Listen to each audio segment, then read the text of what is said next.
Selamat siang untuk kita semua. Hari ini kita akan menyaksikan video praktik bimbingan dan konseling dari kedua teman kita dengan permasalahan di dunia romantika. Perkenalkan, saya Tresia Hewen, saya sebagai moderator. Selamat menyaksikan. Halo, perkenalkan saya Devi Senalimu. Dalam bimbingan dan konseling ini saya berperan sebagai konselor. Dan saya Margareta Sandra Lestari. Dalam bimbingan dan konseling ini saya berperan sebagai konseling. Selamat menyaksikan. Selamat siang Ibu. Selamat siang Ici. Bagaimana kabar hari ini? Puji Tuhan, saya baik Ibu. Kalau Ibu bagaimana kabarnya? Puji Tuhan, baik sekali Ici. Baik Ici, pada saat ini saya ingin mendengar dan mengetahui lebih dalam terkait dengan situasi yang sedang kamu hadapi. Karena sebelumnya kamu sudah menceritakan kepada Ibu lewat via WA. Terima kasih Ibu. Pada kesempatan ini saya akan menceritakan permasalahan saya dalam dunia romantika Ibu. Jadi Ibu, saya pernah menjalani hubungan dengan pacar saya selama 6 bulan. Kemudian 3 bulan yang lalu saya memutuskan hubungan saya dengan pacar tersebut karena ada orang baru. Baik, kalau boleh saya tahu bagaimana perjumpaan awal kamu dengan pasangan baru kamu? Baik Ibu, awalnya kami ada tugas dari kampus untuk praktik di sebuah sekolah selama 2 bulan. Kemudian saya praktik ke sekolah tersebut dengan ketiga teman saya. Nah, pada awal pertamanya Ibu, pada hari pertama kami turun praktik, dan kebetulan Ibu, orang baru tersebut atau kakak tersebut membantu tuan rumah untuk menyiapkan rumah untuk kami tinggal, kami berempat orang ini. Nah, kemudian berapa hari kemudian si adik dari kakak ini titip salam untuk saya. Dia bilang, Ibu, ada salam dari Pak Guru yang kemarin. Kebetulan ini kakak baru, kakak laki-laki ini dia seorang guru. Dia bilang, Ibu, ada titip salam dari guru. Setelah saya mendengar apa yang disampaikan oleh anak dari tuan rumah ini, saya menganggap itu biasa-biasa saja. Hal biasa, ada titip salam-salam begitu. Tetapi lambat laun Ibu, si tuan rumah ini dia membawa hal itu ke dalam lelucon saja. Dia bilang begini, kamu apa calon anak mantu saya begitu. Nah, kebetulan si Pak Guru ini atau orang baru ini itu adalah anak dari sepupu kandung dari tuan rumah atau dari kepala sekolah yang kami tinggali rumahnya begitu. Jadi Ibu, lambat laun saya menjalin hubungan yang lebih dekat lagi dengan orang baru tersebut.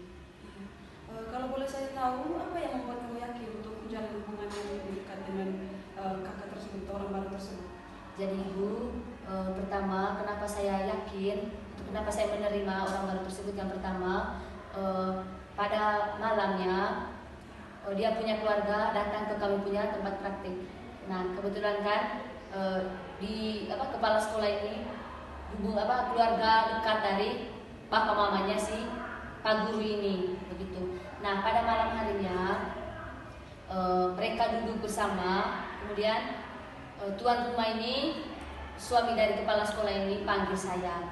Dia bilang, kamu masih dulu bicara dengan keluarga dari si laki-laki ini. Nah, sampai di situ saya juga merasa kaget dengan situasi yang sekarang waktu itu. Lalu Ibu, saya pun masuk ke dalam rumah dan duduk bersama dengan keluarga dari si laki-laki ini. Nah, pada saat kami duduk bersama, keluarga laki-laki ini tanya. Saya juga kaget dengan pertanyaan mereka. Mereka langsung bertanya begini, apakah ini memang kau punya pas? Yang pertama mereka tanya ke mereka punya anak ini atau si laki-laki ini. Mereka tanya begini, apakah benar ini kau punya pas? Ini kau punya tulang rusuk sudah begitu. Ini kau punya tulang rusuk sudah. Nah, kemudian awalnya si kakak ini tahu saja. Awalnya kan maksudnya langsung kaget gitu, saya tidak beritahu begini nanti apa ada bicara serius-serius begitu, tidak ada. Ini kakak laki-laki juga merasa kaget dan malu untuk jawab. Apalagi saya sebagai perempuannya, masa langsung tanya begitu saja. Sebelumnya kan tidak terlalu biasa-biasa saja hubungannya. Kemudian sambil kami ngobrol, mereka tanya lagi, kamu jawab serius sudah? Tanya ke si laki-laki ini. Mereka kamu jawab sudah. Ini memang kau punya pilihan atau bagaimana? Nah, kakak laki-laki ini langsung menjawab, ya ini sudah. Saya juga ada rasa lucunya juga dan juga kagetnya. Masa langsung menjawab iya saja, padahal kami berdua belum terlalu cecet biasa sih sebelumnya, belum terlalu ke hubungan yang di dalam begitu, tapi hanya cecet biasa saja. Nah, giliran keluarganya dia tanya ke saya, bagaimana sudah? Ini sudah jawaban dari laki-lakinya. Apakah kamu punya perasaan juga sama dengan dia? Nah, pada malam itunya yang pertama saya merasa malu. Saya malu begini. Kalau saya jawab sebentar saya jawab tidak, bagaimana perasaan dari laki-laki dan juga perasaan dari keluarganya. Memang saya juga ada perasaan dengan si laki-laki, tapi tidak terlalu hanya hafal-hafal di situ. Habis itu saya juga menjawab dengan hal yang sama dengan apa yang dijawab oleh laki-laki tersebut. Saya menjawab itu yang sudah dijawab oleh si kakak laki-laki ini, begitu juga dengan saya. Maksudnya di sini saya mengiyakan dengan apa yang disampaikan atau apa yang sudah ditanyakan oleh keluarga laki-laki tersebut. Baik, lalu kalau boleh saya tahu, apakah kamu punya alasan yang lain yang lebih membuat kamu yakin untuk menjalin hubungan yang lebih dekat lagi dengan orang baru tersebut? Baik Ibu, alasan lain juga kenapa saya yakin dengan orang baru ini itu karena saya merasa diterima sekali, saya merasa nyaman di dia punya keluarga. Terus yang kedua, baru kali ini saya pacaran, langsung saya kasih kenal dengan saya punya keluarga, bukan hanya kasih kenal dengan dia punya keluarga, tetapi juga dengan saya punya keluarga. Lalu apa yang membuat kamu merasa ragu sekarang? Oke Ibu, jadi kenapa saya merasa ragu untuk yang sekarang ini? Yang pertama itu adanya ketidakcocokan antara sifat saya dengan sifat si laki-laki ini. Nah, setelah kami menjalin hubungan sekitar 2 bulan atau 3 bulan kemarin, saya masing-masing belajar sifat. Nah, di sini saya merasa bahwa tidak ada kecocokan antara kami punya sifat, antara saya dengan si laki-laki ini. Dengan dia punya sifat yang cuek, habis itu dingin, yang katanya dia punya keluarga pernah menceritakan itu. Dia bilang, ini memang sudah dia punya sifat aslinya. Dia punya sifat aslinya memang begitu. Memang dia orangnya cuek, dingin, tetapi kau percaya saja dia orangnya setia. Mereka bilang begitu kemarin. Tetapi saya berpikir begini, bahwa dalam suatu hubungan ini tidak hanya kata setia saja yang untuk menjamin hubungan itu tetap bertahan atau bagaimana, tetapi harus harus adanya komunikasi yang baik untuk menjalin suatu hubungan tersebut. Saya berpikir begini juga Ibu, kita ini kan manusia, tidak mungkin kita punya sifat yang tidak bisa dirubah.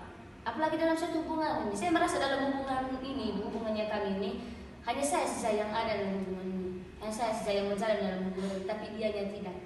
Memang seperti yang sudah disampaikan, dia punya keluarga, memang sudah dia punya karakter aslinya atau dia punya sifat memang begini. Itu karena ada beberapa hal, misalnya terlalu dimanja pada waktu kecil, iya memang. Tetapi bagaimana ya,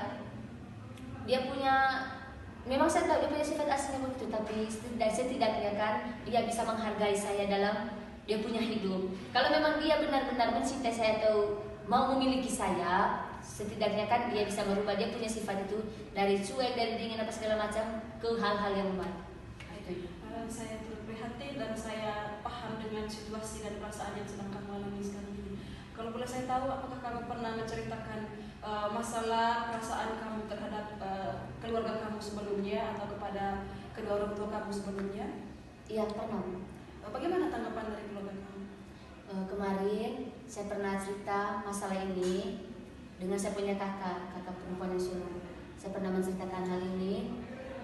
Kemudian dia bilang begini, itu tergantung dari kamu sudah, karena yang membuat keputusan atau mengambil sebuah keputusan itu kan dari diri kamu sendiri. Nah, kemudian yang akan menjalin hubungan ini kan bukan kami sebagai keluarga, tetapi antara kamu dan pasangan kamu. Jadi saya punya kakak bilang begini saja, kamu jalani saja dulu. mereka bilang begitu, kamu jalani saja dulu, karena yang menjalani ini adalah kalian berdua, gitu. Baik, saya paham. Memang dalam suatu hubungan itu selalu ada yang namanya problem ataupun masalah-masalah dan tantangan.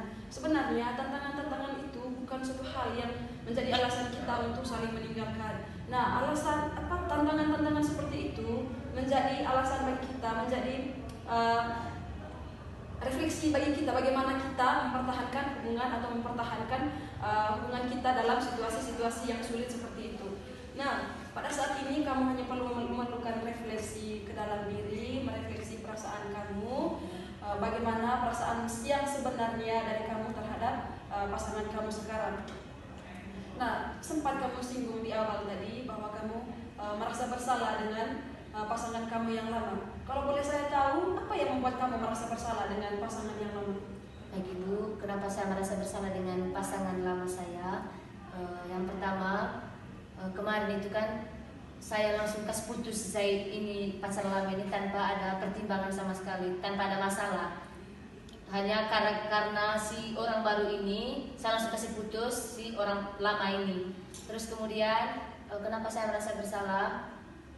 Dengan pacar lama saya kemarin, saya merasa diratukan sekali, dimanja, harus apa segala macam. Tetapi dengan yang sekarang, dengan dia punya sifat yang begitu, yang seperti yang sudah saya sampaikan pada Ibu tadi, saya merasa bersalah sekali karena saya sudah meninggalkan yang lama ini demi yang baru. Tetapi saya juga berpikir begini, ini kan sudah keputusannya saya, apa yang sudah saya ambil atau apa yang sudah menjadi keputusannya saya, harus saya jalani. Dan sekarang Ibu, saya berada di posisi dilema antara orang baru dan orang lama. Baik, saya sangat paham dan saya sangat mengerti sekali dengan situasi dan perasaan yang sedang kamu alami saat ini. Memang seperti yang sudah saya bilang tadi, dalam sebuah hubungan itu tidak ada yang berjalan mulus. Semuanya ada problema atau masalah-masalah yang menjadi tantangan bagi kita dalam mempertahankan sebuah hubungan. Nah, setiap keputusan yang kamu ambil itu dijadikan sebagai pilihan yang terbaik untuk kamu ya.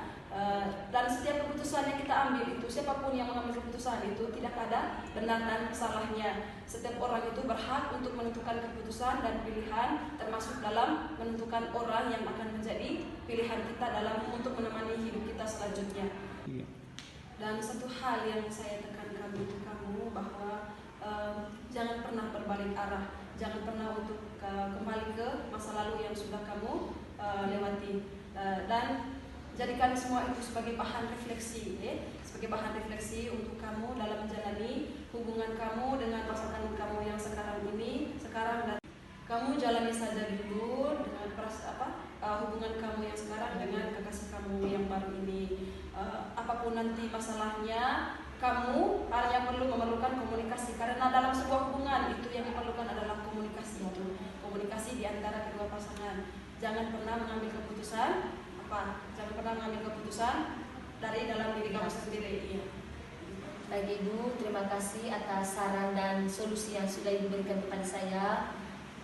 Saya akan mencoba untuk merefleksikan kembali kepada diri saya sendiri apa yang sudah keputusan yang sudah saya ambil, dan saya juga akan menjalani saja hubungan ini apapun masalahnya nanti, seperti yang sudah Ibu sampaikan tadi, seperti yang sudah Ibu saran tadi, harus dikomunikasikan secara baik-baik, dan apapun masalahnya nanti saya akan mencoba berkomunikasi dengan pasangan saya secara baik-baik. Baik Ecin, dari hasil bimbingan dan konseling kita pada hari ini, berapa rating yang bisa kamu berikan dari 1 sampai 10? Terima kasih Ibu, dari bimbingan dan konseling yang sudah saya dan Ibu lakukan pada hari ini, saya bisa kasih rating dari 1 sampai 10, saya bisa kasih rating 8.